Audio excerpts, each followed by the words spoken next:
नमस्कार। आज हम एक काफ़ी दिलचस्प चीज़ पर बात कर रहे हैं। ये है जेम्स क्लियर की 2025 एडिशन वाली एटॉमिक हैबिट्स जर्नल। हाँ, और ये सिर्फ उनकी जो मशहूर किताब है एटॉमिक हैबिट्स, उसका कोई निचोड़ या समरी नहीं है। नहीं, बिल्कुल नहीं। ये तो उसका एक प्रैक्टिकल साथी है, मतलब एक वर्कबुक जैसी। जी बिल्कुल, एक एक्शन टूल।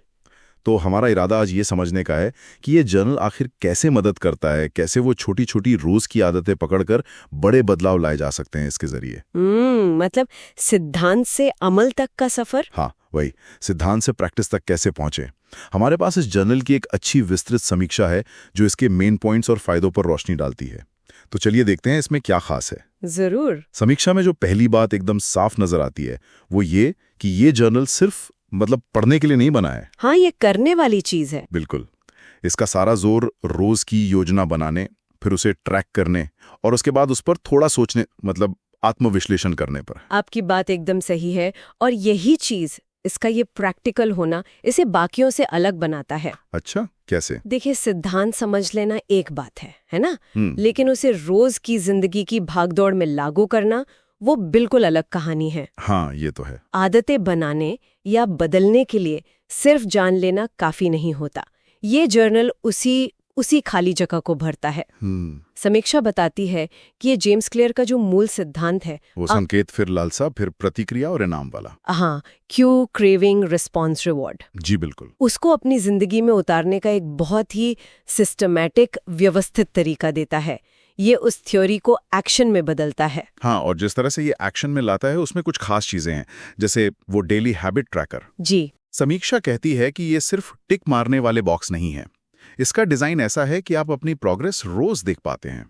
हाँ, विजुअली। और वो देखना ही अपने आप में एक छोटा सा इनाम बन जाता है और अगले दिन फिर से वो काम करने की लालसा जगाता है। आप सिर्फ ये नहीं देखते कि क्या किया, बल्कि ये भी कि आप लगातार कर पा रहे हैं या नहीं। बिल्कुल, वो विजुअल प्रोग्रेस बहुत मायने रखती है मोटिवेशन के लिए। और फिर इसमें वो वीकली और मंथली रिफ्लेक्शन वाले पेज भी हैं। हाँ, उनके बारे में क्या खास है? वो सिर्फ डायरी लिखने जैसा नहीं है। समीक्षा के मुताबिक ये आपको सच में रुक कर सोचने पर मजबूर करते हैं कि आपकी जो प्रतिक्रियाएं थीं वो काम क्यों कर रही हैं या क्यों नहीं कर रही हैं। अच्छा। क्या संकेत बदलने की जरूरत है?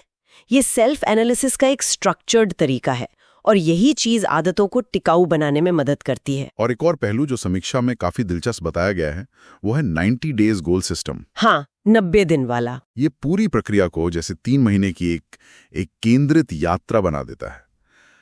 क्या इसका मतलब ये है कि एक बार में बस एक ही आदत पर फोकस करना बेहतर है? समीक्षा इसी तरफ इशारा करती है। हाँ, 90 दिन का समय, देखिए, ये इतना लंबा तो है कि कोई आदत जड़ पकड़ ले, लेकिन इतना छोटा भी है कि आपका फोकस बना रहे, आप भटके नहीं। 1 या 2 मुख्य आदतों पर 3 महीने पूरा ध्यान लगाना अक्सर वो ज्यादा असरदार होता है, बजाय इसके कि आप कई सारी आदतों पर आधा अधूरा काम करें। ये गहराई में जाने का मौका देता है। तो फिर ये किन लोगों के लिए सबसे ज्यादा काम का साबित हो सकता है? कौन है जिन्हें इससे सबसे ज्यादा फायदा होगा? देखिए, वैसे तो ये किसी के भी काम आ सकता है जो अपनी आदतों को लेकर थोड़ा सीरियस है। हाँ। लेकिन समीक्षा खास तौर पर उन लोगों का जिक्र करती है जो शुरुआत करना चाहते हैं पर समझ नहीं आता कि कैसे करें, या जो शुरू तो कर लेते हैं पर बीच में कहीं अटक जाते हैं। अच्छा, जैसे डिसिप्लिन की कमी। हाँ बिल्कुल, छात्र हों, प्रोफेशनल्स हों, फ्रीलांसर्स हों, जिन्हें अनुशासन चाहिए, फोकस चाहिए और अपने लक्ष्यों तक पहुंचने के लिए एक बाहरी ढांचे, एक सपोर्ट सिस्टम की जरूरत महसूस होती है, उनके लिए ये बहुत उपयोगी हो सकता है। ये इरादे और अमल के बीच का पुल है एक तरह से। हाँ, और समीक्षा भी इसके इस्तेमाल के कई ठोस कारण बताती है।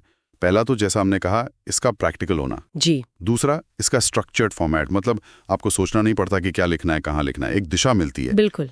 तीसरा, समीक्षा कहती है कि इसमें वाकई आपकी सोच और दिनचर्या को बदलने की क्षमता है, पर शर्त यह है कि इसे लगातार इस्तेमाल किया जाए। हाँ, कंसिस्टेंसी तो जरूरी है। और चौथा, ये एक तरह का साथ देता है, क्योंकि आदतें बनाना कई बार थोड़ा अकेला सफर हो सकता है। सही कहा। और इसके नियमित इस्तेमाल से जो नतीजे दिख सकते हैं वो भी काफी अहम है। जैसे कि आदतें धीरे धीरे ऑटोमेटिक होने लगती हैं, आपकी रोज की बन जाती हैं। आप अपनी प्रोग्रेस देखते हैं तो मोटिवेशन बना रहता है, ध्यान कम भटकता है, समय का बेहतर इस्तेमाल समझ आने लगता है, और सबसे बड़ी बात, आप अपने पैटर्न्स, अपने ट्रिगर्स को लेकर ज्यादा जागरूक, ज्यादा अवेयर हो जाते हैं। अच्छा। इसे आप एक तरह का पर्सनल कोच समझ सकती हैं जो आपको ट्रैक पर रखता है, आपको गाइड करता है। तो कुल मिलाकर बात यह है कि अगर किसी ने एटॉमिक हैबिट्स पढ़ी है तो ये जर्नल उसे जमीन पर उतारने का, एक्शन में लाने का एक जबरदस्त टूल है। बिल्कुल, एक्शन प्लान है। और अगर नहीं भी पढ़ी है तो भी आदतों पर काम शुरू करने के लिए ये एक बेहतरीन,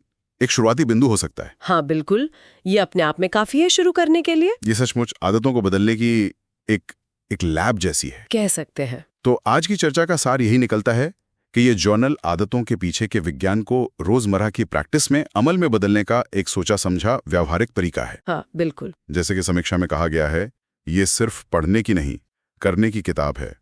ये उस जानने और करने के बीच के फासले को कम करता है। एकदम सही। और इस चर्चा के अंत में एक सवाल शायद श्रोताओं के लिए सोचने लायक हो। हाँ जरूर। अगर इस जर्नल के 90 दिन वाले सिस्टम को पूरी ईमानदारी से अपनाया जाए और सिर्फ एक आदत पर ध्यान लगाया जाए, तो वो कौन सी एक आदत हो सकती है जिसके सुधरने से किसी की जिंदगी में सबसे ज्यादा पॉजिटिव बदलाव आ सकता है? ये सोचने वाली बात है। हाँ, इस पर विचार करना अपने आप में एक शक्तिशाली अभ्यास हो सकता है।